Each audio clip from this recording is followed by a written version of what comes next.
Carta a Tito, capítulo 1. Saudação.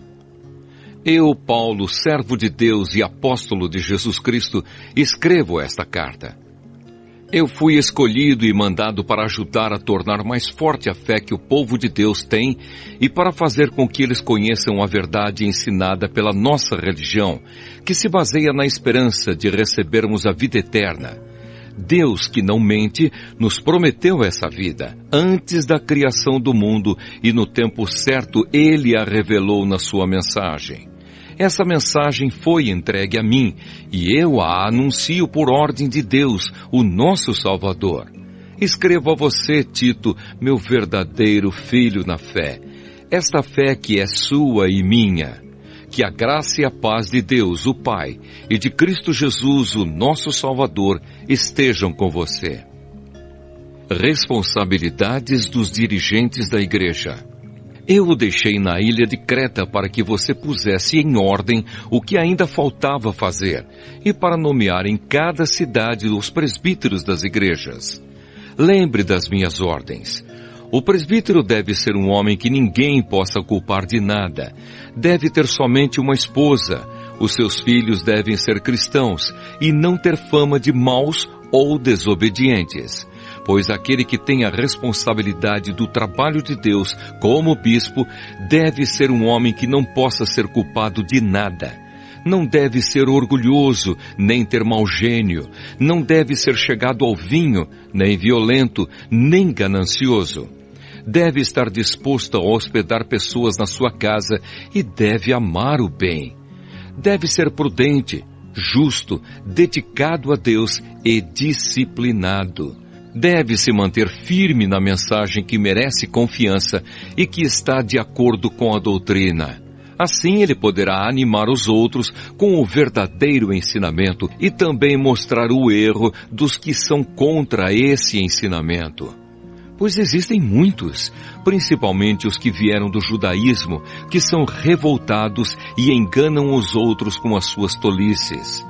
É preciso fazer com que eles parem de falar, pois estão atrapalhando famílias inteiras por ensinarem o que não devem, com a intenção vergonhosa de ganhar dinheiro. Pois justamente um deles, um profeta da ilha de Creta, quem disse: os cretenses só dizem mentiras, são como animais selvagens, são os preguiçosos que só pensam em comida. E ele tinha razão quando disse isso.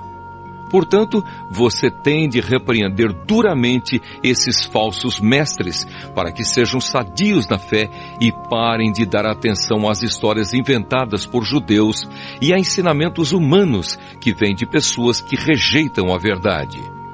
Tudo é puro para os que são puros, mas nada é puro para os impuros e descrentes, pois a mente e a consciência deles estão sujas.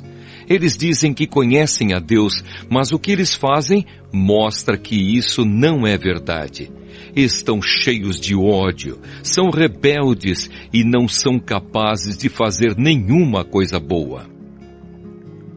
Carta a Tito, capítulo 2. A doutrina verdadeira. Mas você, Tito, ensine o que está de acordo com a doutrina verdadeira. Ensine os mais velhos a serem moderados, sérios, prudentes e firmes na fé, no amor e na perseverança.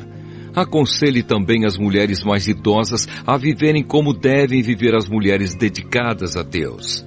Que elas não sejam caluniadoras, nem muito chegadas ao vinho. Que elas ensinem o que é bom, para que as mulheres mais jovens aprendam a amar o marido e os filhos, e a ser prudentes, puras, boas donas de casa e obedientes ao marido, a fim de que ninguém fale mal da mensagem de Deus. Aconselhe também os homens mais jovens a serem prudentes. Você mesmo deve ser em tudo um exemplo de boa conduta. Seja sincero e sério quando estiver ensinando. Use palavras certas, para que ninguém possa criticá-lo e para que os inimigos fiquem envergonhados por não terem nada de mal a dizer a nosso respeito. Que os escravos obedeçam aos seus donos e os agradem em tudo. que não sejam respondões, nem roubem os seus donos. Pelo contrário, que eles mostrem que são sempre bons e fiéis em tudo o que fazem.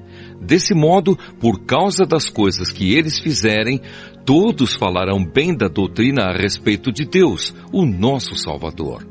Pois Deus revelou a sua graça para dar a salvação a todos.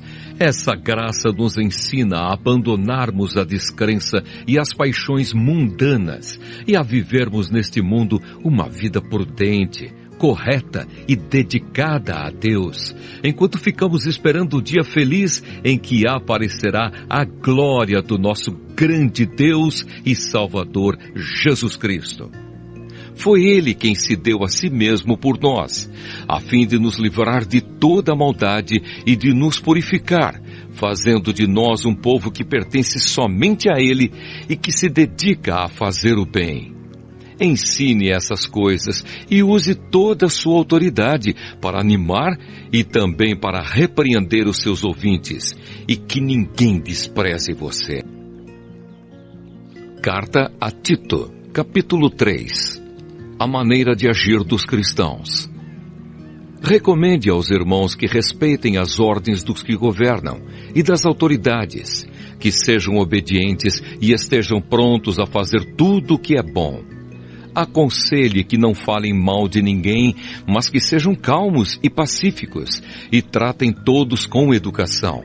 Pois antigamente nós mesmos não tínhamos juízo e éramos rebeldes e maus. Éramos escravos das paixões e dos prazeres de todo tipo e passávamos a nossa vida no meio da malícia e da inveja. Os outros tinham ódio de nós e nós tínhamos ódio deles. Porém, quando Deus, o nosso Salvador, mostrou a sua bondade e o seu amor por todos, Ele nos salvou porque teve compaixão de nós e não porque nós tivéssemos feito alguma coisa boa.